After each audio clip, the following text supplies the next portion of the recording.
Donc, je suis le docteur Evelyne Némé, je suis praticien hospitalier à l'hôpital de Montluçon.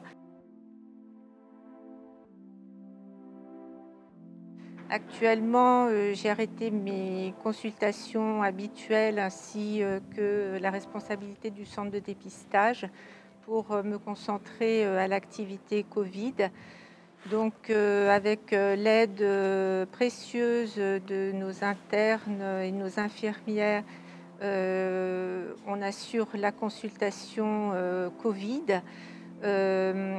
Parallèlement, on s'occupe des patients ambulatoires qui repartent à la maison, qui sont dépistés Covid positifs et Covid négatifs en restant à la maison, en ne sortant pas, en ayant une pièce isolée.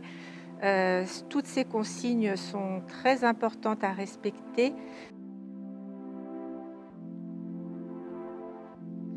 À la maison aussi, c'est très important de tout bien nettoyer, notamment avec de l'eau de javel, de bien aérer les pièces au moins 3-4 fois par jour. Bonjour, je suis Catherine Picandé, je suis infirmière. J'ai été détachée pendant la crise du coronavirus à la cellule Covid afin d'aider à faire les prélèvements au niveau nasopharyngé et au niveau de la gorge, j'ai aussi besoin.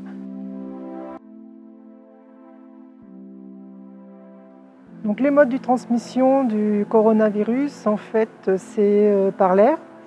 Il faut maintenir une distance d'1 mètre entre chaque personne. Quand on parle, on éjecte des gouttelettes qui sont porteuses du virus et qui restent en suspension dans l'air quelque temps. Donc il faut éviter de se rapprocher trop près pour ne pas contracter le virus. Il faut aussi bien penser à se laver les mains parce que beaucoup de contamination est due à des gestes manuportés. On se met la main au visage alors qu'on a touché quelque chose de sale où les germes sont présents et on se met le germe au niveau des voies aériennes et donc on contracte le virus.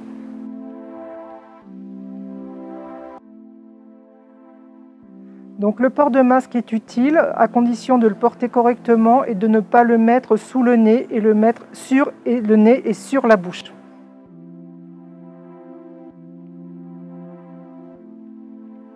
L'hôpital de Montluçon a la structure pour accueillir des patients victimes du Covid, que ce soit au niveau de la réanimation, qui concerne déjà quelques patients, des patients qui sont hospitalisés. Nous avons des lits de réa et des lits d'hospitalisation prêts à accueillir ces patients.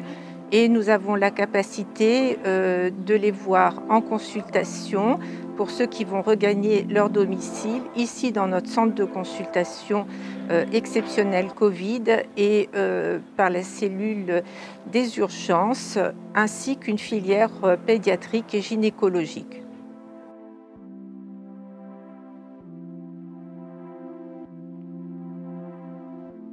Il est impératif de garder le confinement à domicile. Il est impératif de ne sortir qu'en cas de nécessité et surtout de veiller à ne pas transmettre un virus que l'on peut porter sans avoir forcément de signes cliniques associés.